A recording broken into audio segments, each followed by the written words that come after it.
Audrey Fuentes here with our forecast, and we just looked outside. The streets are wet, but not just that, it's a little cooler as well. Huh? That is true. We're waiting to see temperatures that are going to be above average as we go into tomorrow, Arthur. In fact, we were there today with our high of 58 degrees, just a little bit above average for this time of year. Tomorrow, I think we could tack on almost 10 degrees to that high temperature. The record high in the state, 74. That was set back in 2020, and that sunset time definitely getting earlier there. It's at 4:42.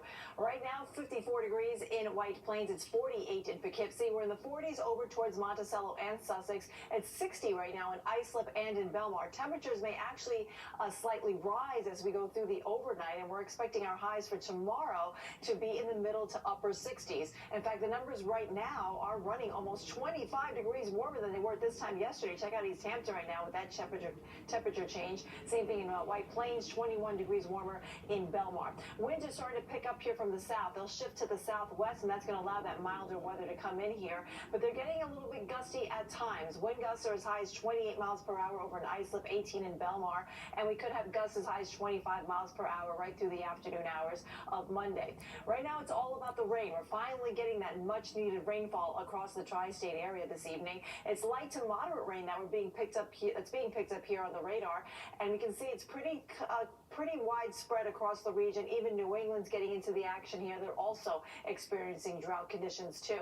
It's all part of a cold front that'll be marching eastward as we go through the overnight hours. It's not going to push offshore until tomorrow morning. So until then, we're going to have the wet weather with us probably until about the pre-dawn hours of Monday morning. Here's that front, as I just mentioned. There's a second front too waiting in the wings. So this one will squeeze out a shower for us late tomorrow night into early on Tuesday. And we also have what is left over from Hurricane Rafael. It's now a post-tropical cyclone, but it is funneling some wet weather into the coastline here. It's not going to make landfall along the Gulf Coast. It's actually going to meander down in the Gulf of Mexico.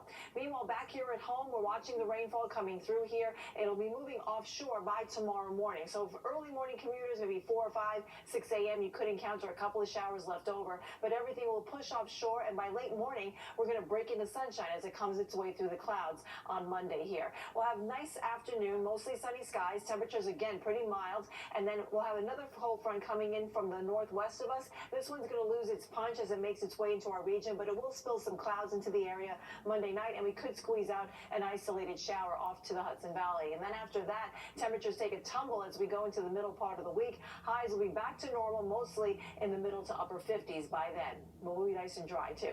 55 degrees will be tonight's low. That's pretty mild. We'll have a gusty wind at about 25 miles per hour. Tomorrow, we go up to 68. It will become mostly sunny after a cloudy start, and then we turn cooler by Tuesday with highs in the mid-50s, low 50s by Wednesday, and then on Thursday, we could see our next chance of precipitation. Arthur, over to you. All right, thanks so much, Audrey. Well, he has a heartthrob reputation from his roles on the silver screen, but Hugh Grant has turned sinister. Coming up, how his new horror flick is doing at the box office. That's next.